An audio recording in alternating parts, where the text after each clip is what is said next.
U.S. Secretary of State Marco Rubio pushed back against bipartisan criticism on Tuesday, defending sharp cuts to diplomatic budgets and foreign aid in his first appearance before the Senate Foreign Relations Committee since assuming his post. Facing pointed questions from former colleagues, some of whom expressed regret over confirming his nomination, Rubio insisted that the Trump administration's foreign policy does not signal an American retreat from the world stage. Rubio said, "I just hit 18 countries in 18 weeks.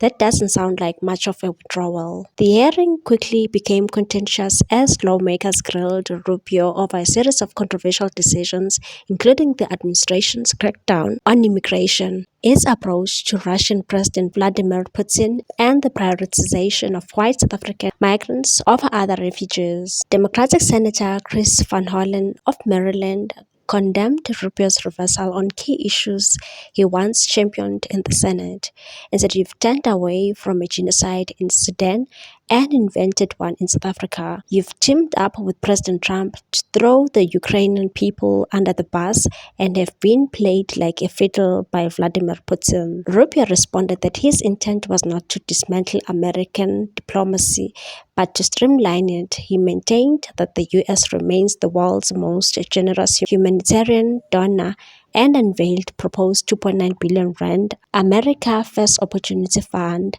aimed at reshaping foreign aid based on lessons we've learned from USAID.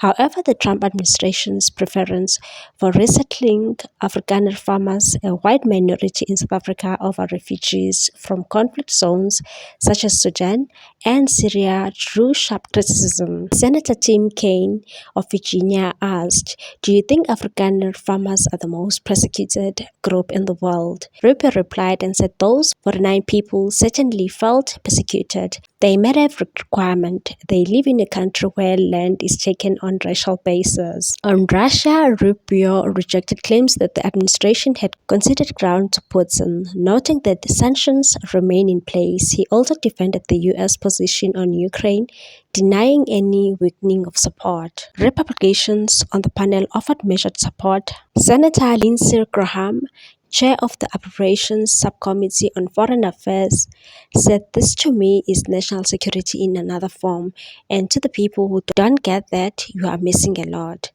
Still, Rubio's remarks revealed a sharp departure from his Senate record, where he was once a vocal advocate of robust foreign aid.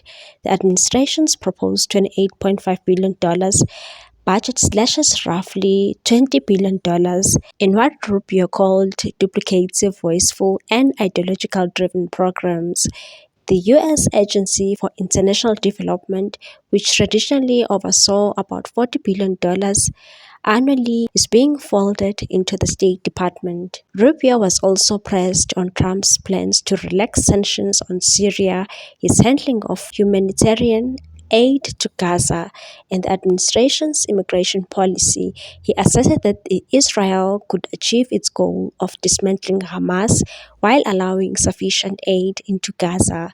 He also confirmed that discussions were ongoing with countries in the region regarding voluntary relocation of Palestinians from Gaza, but denied reports that Libya was among them. Protests briefly interrupted the hearing, with demonstrating shouting "Stop the genocide" before being removed by security. Pro-Palestinian protests have increasingly disrupted Capitol Hill proceedings in recent months.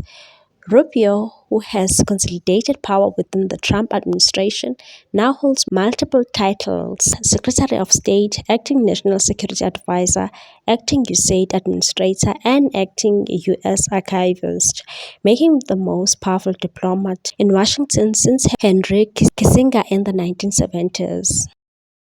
Trump said, "When I have a problem, I call up Marco. He gets it solved."